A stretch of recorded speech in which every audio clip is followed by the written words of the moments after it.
Muito bem, irmãos, depois de ler o texto e ouvir o texto, nessa voz bonita aí do Cid Moreira, nós chegamos no capítulo 12 de Romanos. Capítulo 12 de Romanos, é claro que não existem textos mais importantes, mas para o estudo da carta de Paulo aos Romanos, o capítulo 12 ele é crucial, porque ele dá uma guinada. Na verdade, ele muda a direção, ele muda a sua fala. Ele vem desde o início falando, né, da questão da fé, da salvação pela fé em Cristo, da justificação pela fé em Cristo, de que não há nenhuma condenação para aqueles que têm fé em Cristo. Ele fala da situação de depravação e condenação da humanidade que não crê em Jesus. E ele vem ao longo desse texto, ele vem falando a respeito das questões da fé, né? E aí, como a gente sabe, talvez você que está começando agora não saiba, a Bíblia ela não foi escrita em capítulos e versículos. Essa, por exemplo, quando fala sobre carta, né? As cartas do Novo Testamento, os livros do Novo Testamento, eles foram escritos direto. Então lá quando começou a impressão gráfica, que foi dividida em capítulos e depois em versículos para facilitar a leitura.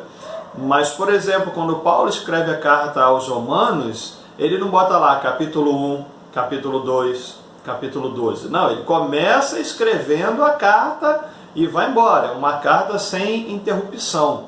Então nós precisamos ler, e isso aqui fica muito evidente, porque a gente só pode ler o capítulo 12 se a gente ler na sequência daquilo que ele vem falando do capítulo 1 até o capítulo 11. Né? Então ele vem falando disso tudo que eu já falei aí, sobre a justificação pela fé, sobre a salvação pela graça e pela fé em Cristo, pela situação da humanidade, que somos justificados em Cristo, de que nenhuma condenação há para aqueles que estão em Cristo, mas aqueles que não estão em Cristo estão perdidos já nesse momento e precisam tomar essa decisão ao lado de Jesus. Ele vem falando sobre isso no capítulo 11, e aí ele vai falar aqui, ele começa falando assim: portanto, algumas versões, rogo-vos, pois, né? A minha versão aqui, ele começa assim, portanto, que é uma conjunção, ele está fazendo a ligação de tudo aquilo que ele falou, ele vem falando, portanto, por causa disso, rogo-vos, pois, irmãos, que apresentei os vossos corpos, e aí ele vai falar a respeito da prática, tudo aquilo que era relativo à fé, né, a fé abstrata, mas a fé em Cristo ela não pode ficar apenas no abstrato, ela tem que descer para o chão da vida, ela tem que descer para a nossa rotina, ela tem que descer para as nossas relações com as pessoas, ela tem que descer para o nosso dia a dia. E é isso aqui que o apóstolo Paulo vai falar. Portanto, agora tudo aquilo que eu falei para vocês, já que vocês são justificados em Cristo, já que vocês são salvos em Cristo, que não fiquem apenas nessa contemplação abstrata da fé, né? Da loucura da fé, inclusive. A fé é uma loucura, a fé não se explica, se tem e se vive, mas não se explica. E aí ele termina o capítulo 11, nada na Bíblia ali está por acaso, e isso é maravilhoso. Ele termina no capítulo 11, no ponto mais alto da questão abstrata da fé, que ele está falando da insondável, né, mente de Deus. Quem conheceu a mente do Senhor? Quem que pode ensinar alguma coisa ao Senhor?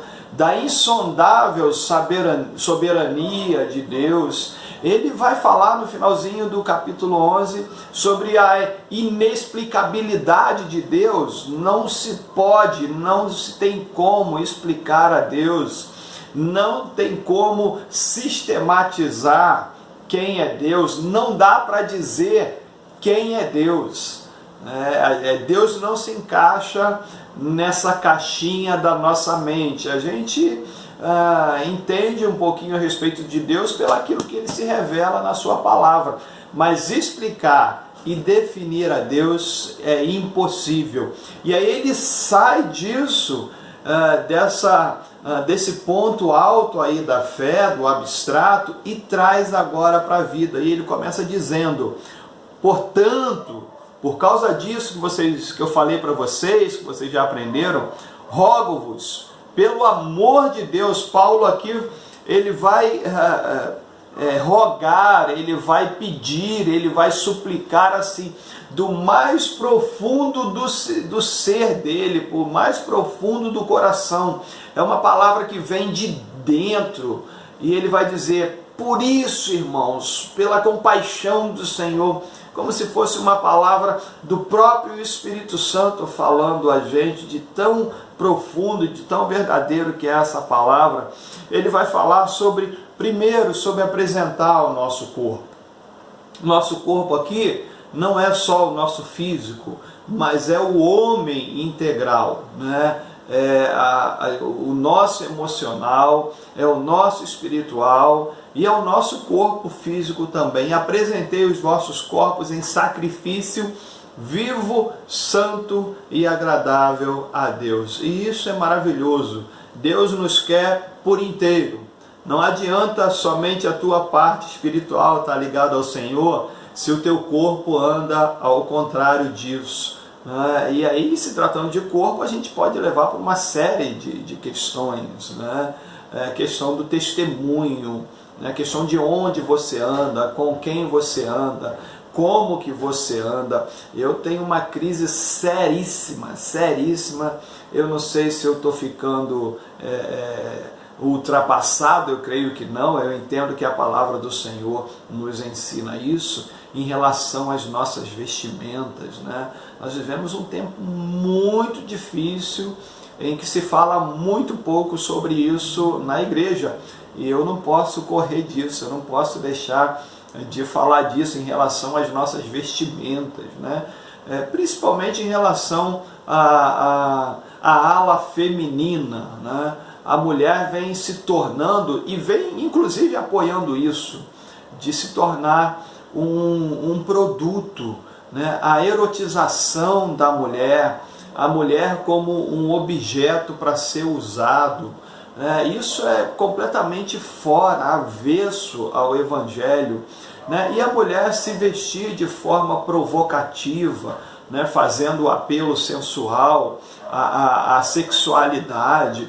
Nenhum homem olha para uma mulher com shortinho curto e pensa: nossa, ali vai uma flor. Não, isso provoca nos homens de uma forma generalizada, né? Os desejos da carne. Então, as mulheres têm vivido muito isso, a gente vê isso o tempo inteiro na rua, e às vezes nós vemos inclusive isso também no ambiente da igreja. E o nosso corpo deve servir de paralelo ao nosso espírito, à nossa questão espiritual.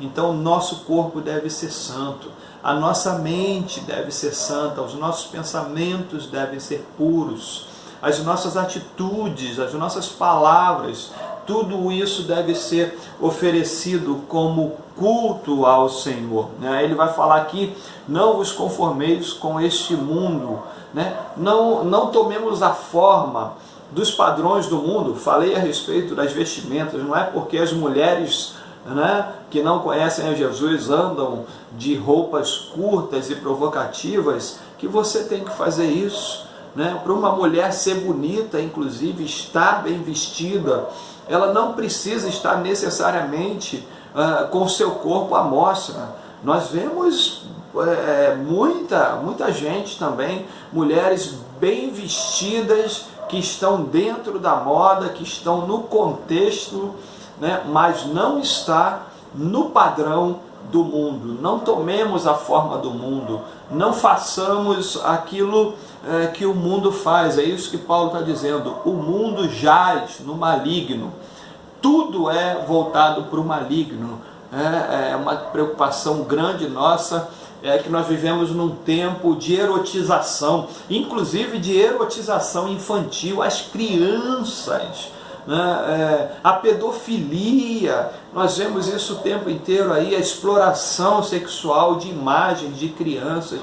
Esse é o padrão do mundo, o padrão do egoísmo também, cada um que vive para si, o padrão do materialismo que as pessoas têm. Não vou entrar nem nesse mérito aqui, não temos tempo para falar de como isso tem entrado na cabeça dos evangélicos também, o materialismo, em querer ter o material além do necessário, né? E Paulo vai dizer, então, não tomem a forma do mundo. Ele continua dizendo, apresentei os vossos corpos em sacrifício vivo, santo e agradável a Deus, que é o vosso culto racional. Que culto racional é esse? É exatamente transformar aquilo que ele vem falando ao longo do capítulo 1 até o capítulo 11, da fé. O que é culto? Transformar isso em prática.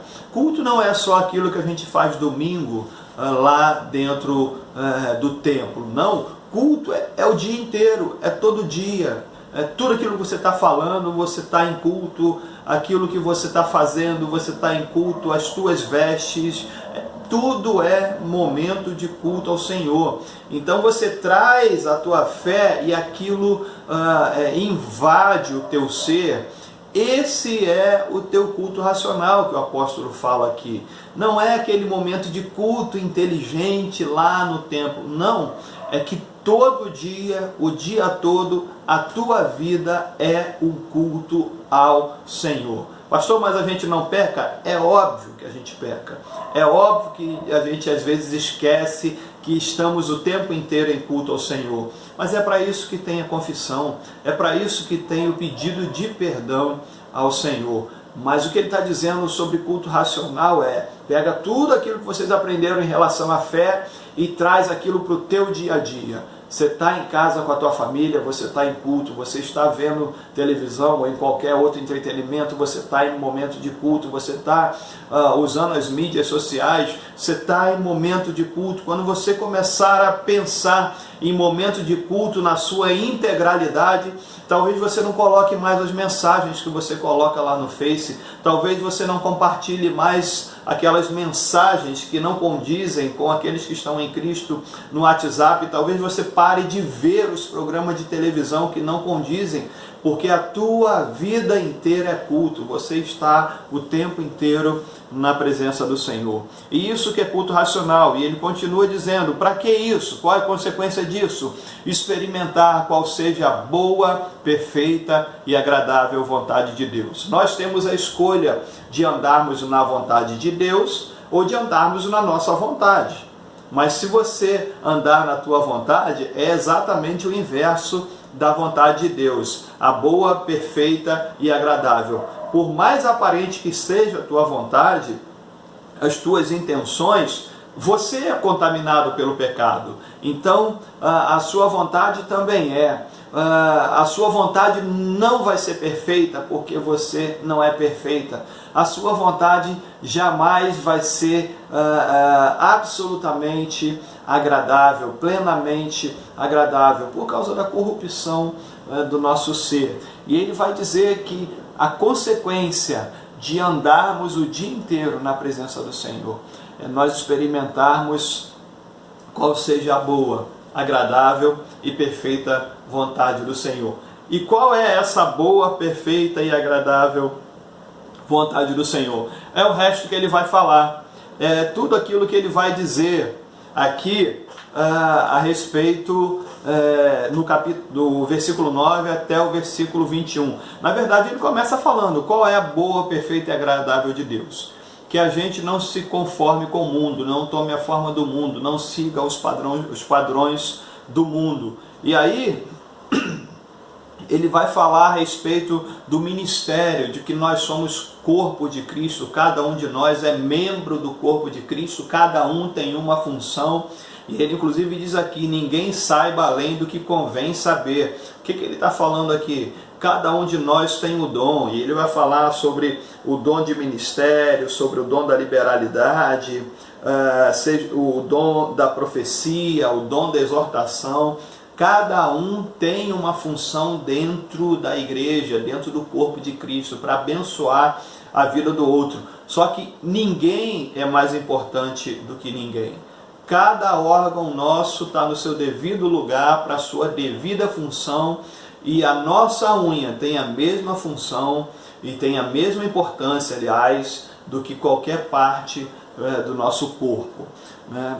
E isso ele vai ensinar aqui, até o versículo 8, ele vai falar sobre os dons que nós servimos uns aos outros, e do 9 até o 21 ele vai entrar no detalhe. Ele vai entrar mais ainda no detalhe sobre o que é o nosso culto. O que é o culto racional? É o que está aqui. É exatamente isso que ele está falando aqui. Qual é a vontade de Deus para nós? É que a gente vive isso aqui.